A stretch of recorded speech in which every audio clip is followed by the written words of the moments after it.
still got my mind. Turmoil and trials, and you've been through the tribulations of life, but you still got your mind. Shout in the room today, I still got my mind. If it had not been for the Lord that was on my side, I know the enemy tried to take it, but I still got my mind. I'm not talking about exerting energy. I'm not talking about wasting time.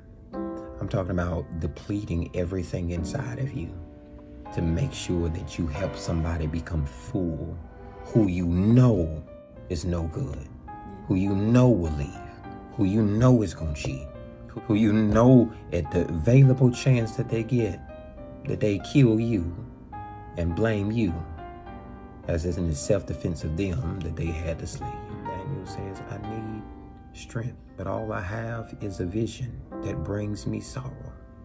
You ever had a dream so big that you shared with anybody? Yeah. And instead of them coming to encourage, to give constructive criticism, where they come just to applaud at the congratulatorial speech about the gift that is the dream. But when I build it and go to the ribbon cutting, the people who were there to clap for me of the dream never show up for the fulfillment. They're not there in the planning. They're not there to congratulate you. They're not there excited for you. But they show up to say they were present in the hopes that you fail. Daniel has nobody to strengthen him. He says, I'm standing in front of the vision for the latter days, because that's what I need. I need vision on how this is going to end. I don't need the go-between.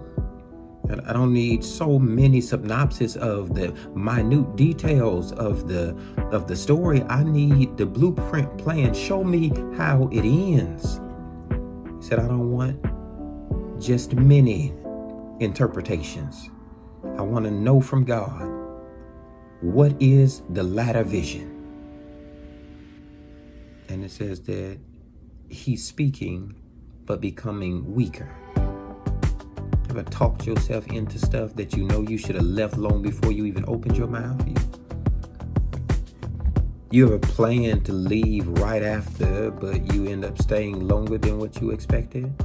I'm talking about pushing a dream on people who are awake but can't see yours. This is not that they're asleep to being wise or being smart. It's just that, can you envision what I'm telling you that I've envisioned for us, for you? Well, we would depend on people to affirm us in the accolades of us, but we end up falling prey to them because we expect their support when they can't see it for us. He says, I want to know, what is the latter end? How does it end? How does it end? I want to know how it ends. Well, the storm isn't the problem. God, just tell me if I make it out. That don't matter if it's miscarriage after miscarriage. Tell me, do we end up with a child? It does not matter if it's repo after eviction, after termination and disconnection. Do we end up in the end of it? Well, I can expect a prosperity and expected end. Can I expect it? He says, how does it end? So whatever is said, he's still feeling left depleted. And prayed so many prayers to your prayers have prayers that your prayers make it.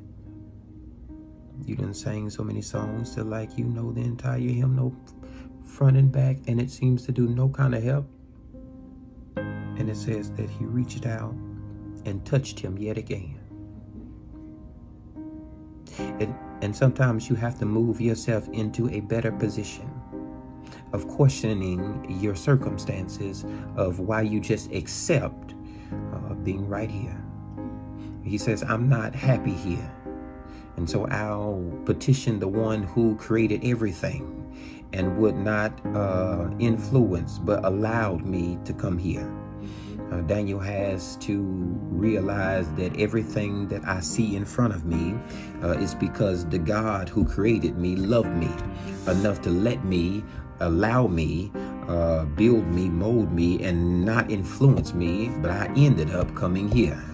You have to not blame him for where you've come, but you have to commend him for letting you come here. He says, I know that everything I look at is because of me. But see, God, when I tap into your will, it is I put my will aside, because it's no longer I that live, but he who lives in me. He says, I want to know what is the expected end.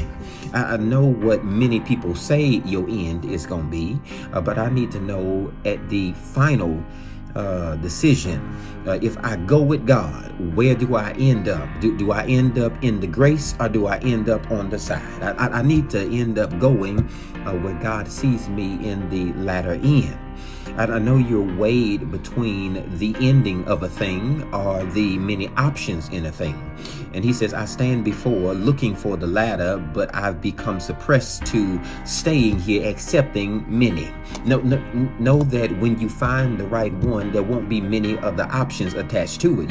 You are the latter of everything that was the lesser before you. Don't just settle for somebody because it seems like they have many. A lot of times they'll offer you the job as the latter. That's fine. Take it. Don't be insulted by it. People had to turn it down so that they could get to you who are the right choice. And don't even compare to the many options. They weren't there to drive out to you, but they were there to help in the determining case. Good God. In the determining case that you are the one worth waiting for. He says, I want to know what's going to happen in the end. Do we get the house?